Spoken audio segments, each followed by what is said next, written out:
While Pokemon begins to wrap up the 8th generation of games and starts to enter the brand new 9th gen, it's time to look back. Pokemon games have been in a tough spot. While the company continues to make money off the enormous sales numbers, the quality of the games just keeps declining. People seem to start to blame the series at the 6th gen. Many more say the 7th gen is to blame, but it seems like the most dissatisfaction lies in the 8th gen. The lack of innovation caused an unrest in the fan base. Gamefreak is a scared, cowardly company that doesn't want to take any risks. In the 6th generation of games, they introduced Mega Evolutions as a new gameplay factor to please the fans and squeeze some originality into their games. But they didn't want to take any risks. They made changes to the story. They essentially split the timeline. One timeline had Mega Evos, while the other didn't. If the fans liked Mega Evolutions, good, keep doing them. If they didn't like them, well, just switch timelines. Mega Evolutions weren't all that bad. They decided to add another change. In Gen 7, they introduced Z-moves. These were a bit less popular. And in the 8th gen, Dynamax was introduced. This was a mistake. This is a lack of innovation. Pokemon has never been the genre definer when it comes to graphics. But it was all excused as the series stuck to handheld consoles, but as soon as it made the jump to home console, people were not happy. Sure, you can say the Switch is technically a handheld, but I beg to differ. The Wii U was a home console, and the Switch's power surpasses the Wii U, just by a little. Nintendo's previous handheld, the 3DS line, is extremely underpowered compared to the Nintendo Switch. This time, Game Freak didn't have any excuses. Fans have seen what Pokemon has the potential to look like. They've seen games like Pokémon Tournament on home console, but of course they look so good. They were developed by Bandai Namco. Pokemon Sword and Shield was the introduction to the 8th generation of Pokemon, and it was bad. The gameplay is exactly the same as previous games, but the graphics were incomparable to anything on the Switch. No one was asking for next-gen graphics. Game Freak couldn't achieve that no matter how hard they tried, and it's not entirely their fault. The Switch couldn't handle it anyway. But Pokemon Sword and Shield is terrible. It's comparable to games like Super Mario Sunshine, which released about 19 years before Sword and Shield. Adding to this, Pokemon Sword and Shield was absolute garbage. Along with half-assed graphics, textures were compared to The Legend of Zelda Majora's Mask. The national dex was cut down to just 400 Pokemon. Game Freak said, "We're focusing our resources on new and improved animations." This is the worst thing about Pokemon Sword and Shield. That even the slightest bit of hope was all built on a lie. Animations were bad. Even worse than previous games, Let's Go Pikachu / Eevee, and debatably even worse than Gen 7. Animations were ripped from previous games.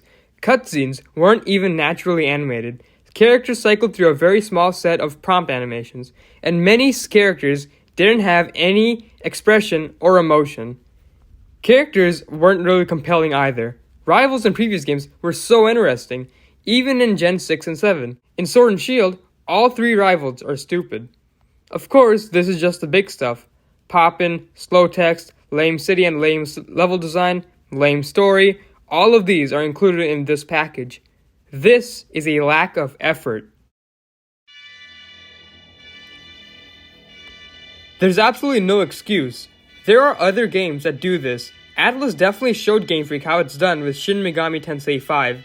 It's essentially the same thing as Pokemon, but incorporates supernatural bloodthirsty demons, devils, angels, and gods instead of cute little pocket monsters.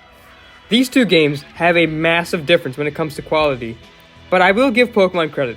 There are 400 unique Pokemon, while there are only about 220 unique demons.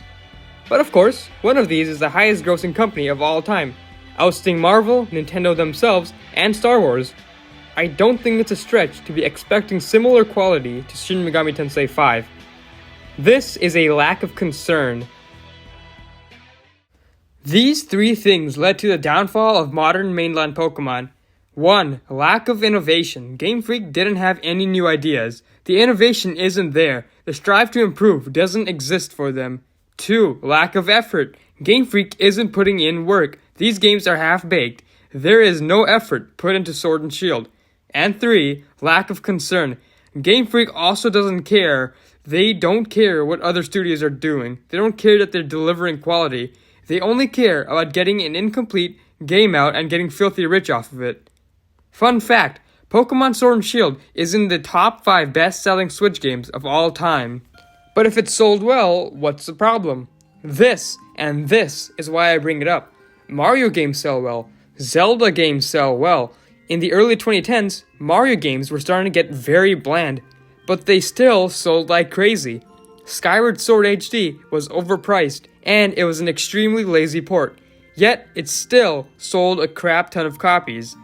Even though this lack of effort sells well, even though Nintendo knows everyone will buy a copy, Nintendo still gives the fans quality with Mario and Zelda. They don't just care about selling copies. Now, I'm not going to be too generous and say they care about the fans, but they care for the IP. Here, Game Freak doesn't care. TCG and anime are doing great. They can benefit off of them for now. As time went on, hopes for improvement kept rising, but nothing came out of it. The DLC didn't fix much. Bandai Namco again flexed on Game Freak by releasing the new beautiful Pokemon Snap. Tencent also shows them how it's done with Pokemon Unite, even though the game sucks. Game Freak did sort of turn things around with Pokemon Legends Arceus. I actually really enjoyed this game, but from a critical standpoint, it really isn't that good. Sure, it's way better than Sword and Shield, but it featured 242 Pokemon, this time comparable to the 220 demons from Shin Megami Tensei. There is still a drastic difference in quality. Pokemon Arceus is a step in the right direction. Characters have emotions, animations are newish, gameplay changes are actually good. The open world is a breath of fresh air. Pokemon Sword and Shield's wild area was lame, compared to Hisui at least. Story changes are also great, although that's one thing I want to talk about. Spoiler alert for Pokemon Legends Arceus, by the way. If there was one thing I was hoping for from Pokemon Legends Arceus, it was the story. Gen 4 is probably the gen with the best storyline, and Pokemon Legends Arceus takes place in that gen. Unfortunately, the story didn't really do much. There were some cool instances, like when the Temple of Sinnoh was destroyed and became, if you didn't realize, this is Spear Pillar. Despite this, Pokemon Arceus is a whole lot of, ooh, noble, frenzy, quell it, ooh, good job, ooh, noble, frenzy, quell it, ooh, good job, ooh, noble, frenzy, quell it, good job, and repeat. This is the highest grossing franchise of all time, and this is what you do. Look at what the TCG looks like. Look at what the anime looks like. Look at what these guys are doing. Look at what they're doing. Look at what your own parent is doing. Look at what Nintendo is doing to improve their games. Why don't you take some notes? It all started going wrong at the decline of quality. As time passed, Game Freak didn't get the memo. They kept doing the same crap. Pokemon Sword and Shield, Isle of Armour, Crown Tundra, and Pokemon Legends Arceus. Let's Go may have been their last game with some sort of quality. But there is hope. Pokemon Scarlet and Violet are looking phenomenal. The character animations seem natural and not reused. The world is vibrant. I don't see any stupid gameplay changes like Z moves or Dynamax yet. This game actually looks good. Pokemon designs are a bit lame, but it's all good. We finally have a good Pokemon game. The legendaries are also incredible. Fun fact, their names can also be Pokemon titles on their own. Koraidon. Korai means past in Japanese. Miraidon.